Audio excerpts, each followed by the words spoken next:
We're talking about Britain, and you do not have a cup of tea. Oh shit, yeah. It's fine, just Photoshop one in.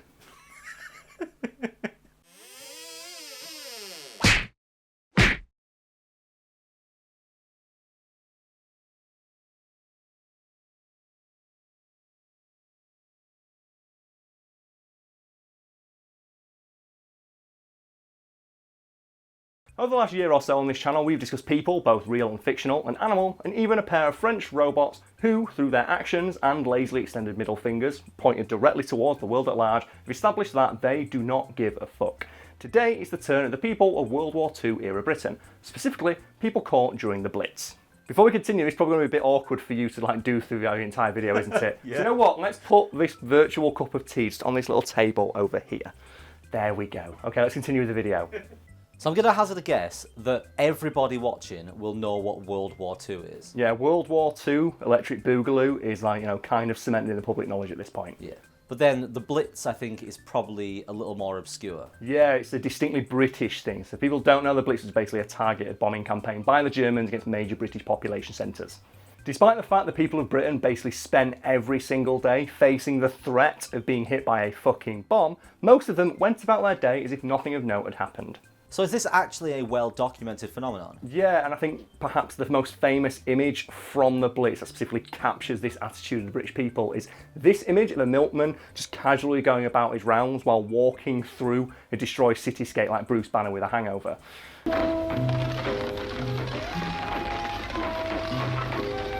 And unfortunately, that image was staged. However, it does generally capture the attitude of people in Britain at the time. For example, consider this actual real photo of people just making their way to work after a particularly heavy raid.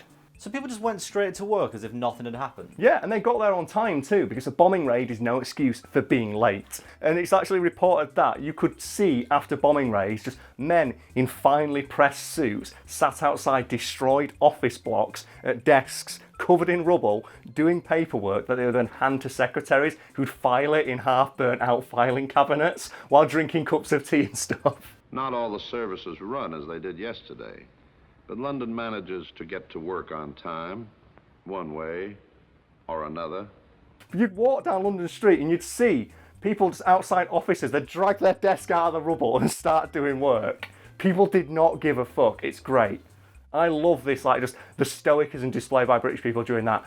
Partly as a way just to really annoy Hitler, because the whole point of the campaign was to crush morale. And he was like, why are these British people not reacting to the fact I've blown their homes and offices up? Why are they still working? It's like when you Sims, isn't it? When the house catches fire and they just walk into the kitchen and go to the fridge, get some crisps and just watch the flames. It's like, why are you not panicking? It's fine. The fire's not over here yet. Oh, okay. And that's what it is, isn't it? Your Sims house is getting burgled and they're just in a shower singing. Like, what are you doing? Would you know my favourite example of people making the best of a bad situation during the Blitz? Yeah. It was shops and stuff.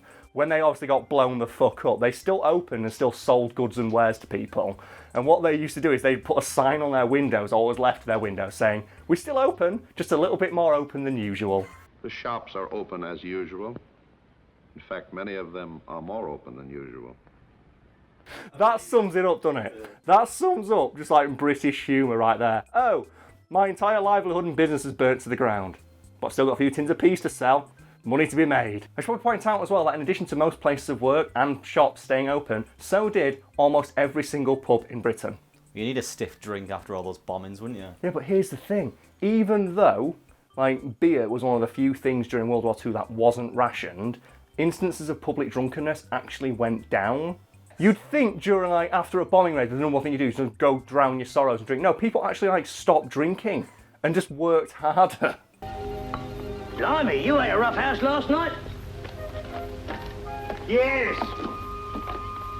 We had some cherries in. I mean, I can understand that. If I thought that I was going to get bombed, I'd probably be like, I want to be in a clear head for this moment. But it's not even that though. People drank, but public drunkenness and instances of people being drunken assholes went down because people started drinking more responsibly. People can't do that today. You'd think with there being no buildings, public drunkenness would increase because nobody can get in drunk indoors. But no, people drank more responsibly and they stopped being assholes. It's one of those things that you think like, oh wow, that's going to cause like the downfall of society, where the only thing they've got plentiful access to is beer and everything else is destroyed. That's going to result in like riots and fights every other night. No, people didn't give a shit. They went and had their quiet pint after work and then went home to their wives and sat on their sofas in their front garden in front of their destroyed house going, oh, it's quite nice, isn't it? We've got a good life, haven't we, dear?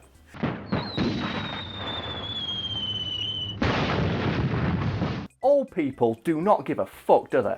They're made of cast iron over here. I don't get how old people are so tough. Because I know my mum was watching those ambulance recovery shows, and I remember watching one, and they said, oh, this is Linda, and she's falling over in a shopping centre and broke her hip. And she sat there on the floor with like a blanket over with a cup of tea going, I don't want to be a bother. It's like, her hip has shattered. She must be in agonising pain. She's like, oh no, I don't want to be a bother. It's fine. And then it smash cuts to, this is Kathy from the council estate. She has burnt her thumb and she's in A&E going, I demand to be sane right now. This is hurting. This is stupid. Linda's in the corner like, I don't want to be a bother. So they're made of tougher stuff. It reminds me a lot of my granddad. It's like, he was famous, like at where he worked. He had, and this is true, a single day off his entire working life. And that was, right, do you want to guess what he took his one day off for? A wedding? Yeah, his wedding. His wedding? Yeah, and he took a half day. He got married in the morning, went to work in the afternoon. How long was he working there for? About 40 years. Jesus. He didn't take a single day off his entire, except for his wedding, and he took a fucking half day. And I remember, like, I've taken a day off work before because I woke up and didn't like the look of the sky. I looked at the sky and went, I don't trust that cloud. I'm not going to work today. I've seen people take days off uni. This is a true fucking story. I was on my way to university and I saw a guy who was clearly hungover, and he walked up to the big automatic doors. He walked up to the big automatic doors and stood in front of them, and they didn't open quickly enough. So he just sighed, dropped his head, and walked away. So, you just can't compare it, can you? Old people are the best. I love them. Britain's gained such a profound lack of fucks about the literal army of Nazis trying to drop bombs on their head every single evening that it's reported some housewives during World War II actually enjoyed bombing raids.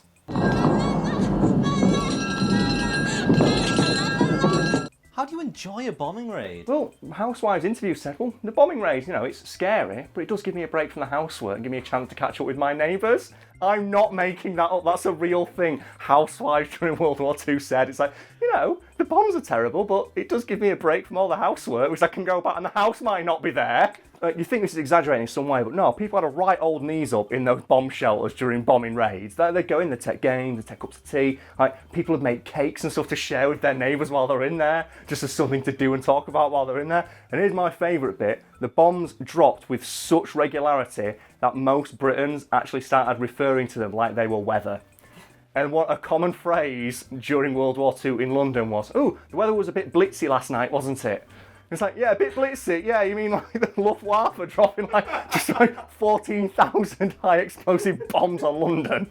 But here's the best part. Just like the weather, bombing raids had a nasty habit of, interrupting special occasions and events, such as one woman's wedding. And you probably think, if you had a wedding arranged and a bombing raid started, you'd probably go, okay, let's postpone it, love. Let's rearrange this for another day when we might not get hit by a bomb. It's like, no. As this picture proves, that bride-to-be was not going to let old Adolf stop her from having her special goddamn day. Look at that. That's Britain for you, that, innit? Makes you proud. We must all stick together, and the clouds will soon roll by. The British government, anticipating that, nightly bombing raids might have a negative impact on people's mental health, actually opened up a number of psychiatric centres across Britain in anticipation of the Blitz, all of which ended up getting shut down because nobody in Britain used them. So nobody was using them at all? Nope. In fact, the overall mental health of Britons was noted as being better during World War II than it was prior to it or immediately afterwards, and the suicide rate went down. Not to mention, Britons were also healthier and fitter during World War II because of rationing. Because obviously rationing meant that they could only eat what their body needed. so they didn't overeat anymore and indulge themselves on sweets. So people were not only better in their mental health, they were like fitter, healthier, stronger, and talking to their neighbours more. How's it going, George? Fine, Mr. Miniver, just fine. It's a bit of an oversight by Hitler, wasn't it? Oh, I'm going to crush the morale of those pesky Britons. And he's looking at like reports from his spies. They're healthier, they're stronger, better able to fight you off, and as well they're having more sex for some reason. You've turned the Britons into Spartans. Just so we're clear as well, I'm not making up that Adolf Hitler was annoyed at the fact Britons didn't seem to care that he was trying to bomb them into oblivion every single night. And he expressed utter confusion at the fact Britain seemed so readily willing to climb out of the recently destroyed rubble of their homes and then just immediately go to work. Something people actually did, by the way.